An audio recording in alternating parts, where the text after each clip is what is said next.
Alors toujours en direct des 15e Assises nationales des Mickey, et là je suis en compagnie du professeur Lucine Vuitton qui est gastro-entérologue au CHU de Besançon et qui a fait un topo assez original dans ses assises et puis disons un sujet dont on n'entend pas vraiment parler et pourtant un sujet qui monte, c'est sur la contraception en lien avec la Mickey et notamment avec des messages aux jeunes femmes qui prennent, et aux jeunes femmes et aux moins jeunes qui prennent des contraceptions. Donc, qu'est-ce qu'on peut dire, en gros, notamment de la pilule par rapport à la Mickey? D'abord, j'aimerais remercier les Assises et la FAN de m'avoir donné l'opportunité de parler de ce sujet de la contraception qui me paraît très important quand on s'occupe des maladies chroniques. Donc, concernant la contraception, si on parle des contraceptions efficaces, on va parler majoritairement de la contraception par pilule hormonale ou de la contraception par stérilet, qu'il soit hormonal ou non hormonal au cuivre. Je pense qu'il faut parler absolument de la contraception œstroprogestative, c'est-à-dire que c'est deux hormones combinées, des œstrogènes et des progestatifs. Il est clairement démontré que cette contraception augmente le risque de thrombose veineuse profonde. D'ailleurs, c'est contre-indiqué chez des femmes de plus de 35 ans, c'est contre-indiqué chez des femmes qui ont des antécédents de thrombose personnelle ou familiale, c'est contre-indiqué chez des femmes qui fument, théoriquement. Et puis, il est donc aussi précisé que c'est potentiellement contre-indiqué chez des femmes qui ont un autre facteur de risque de thrombose et maladie de Crohn et rectocolite hémorragique sont associées à 3 fois plus de thrombose au cours de la vie que si on n'a pas cette maladie.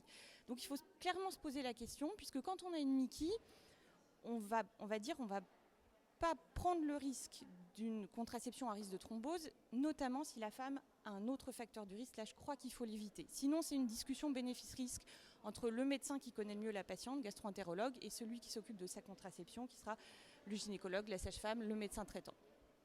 Ce qui est facile de préconiser, du coup, c'est la contraception progestative pure, les microprogestatifs, le désogestrel, qui est la plus classique, qui se prend tous les jours. Cette pilule-là n'est pas à risque de thrombose et donc peut être indiquée chez toute femme en âge de procréer, atteinte d'une Mickey, sans arrière-pensée. Et sans limite d'âge? Sans limite d'âge. D'accord. Alors, parlons maintenant quand même du stérilet, qui est aussi relativement employé quand même chez les...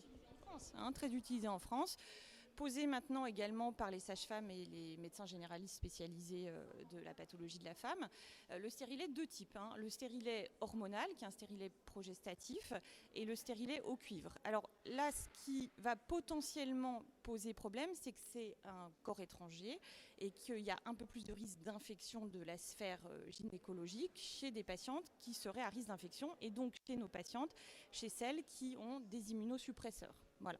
C'est un risque, c'est une contre-indication théorique. Donc là, encore une fois, rapport bénéfice-risque à discuter avec le gastro-entérologue, la patiente, et puis faire quand même particulièrement attention aux patientes qui ont des maladies pas contrôlées, avec de nombreux immunosuppresseurs. Là, je pense que c'est pas la meilleure idée.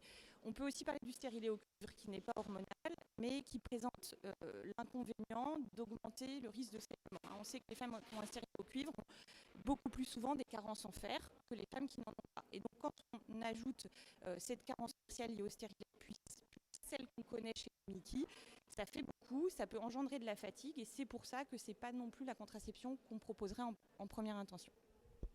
Donc, qu'est-ce que vous, en fait, concrètement, qu'est-ce qu'on recommande aux jeunes femmes, aux jeunes femmes aux jeunes femmes, aux femmes qui souhaitent prendre une contraception? Est-ce qu'ils doivent discuter avec leur gastro, avec leur gynéco, avec leur médecin généraliste? Je pense que c'est indispensable de discuter avec le gastro, qui connaît au mieux les facteurs de risque de sa patiente. Si on veut donner un conseil simple, il y a une contraception qui n'est finalement jamais contre-indiquée chez nos patientes, c'est la contraception orale progestative pure. Voilà. Après, une patiente qui est déjà sous contraceptif, qui ne serait pas forcément complètement adaptée à sa pathologie, je pense que c'est une discussion au cas par cas sur le bénéfice-risque.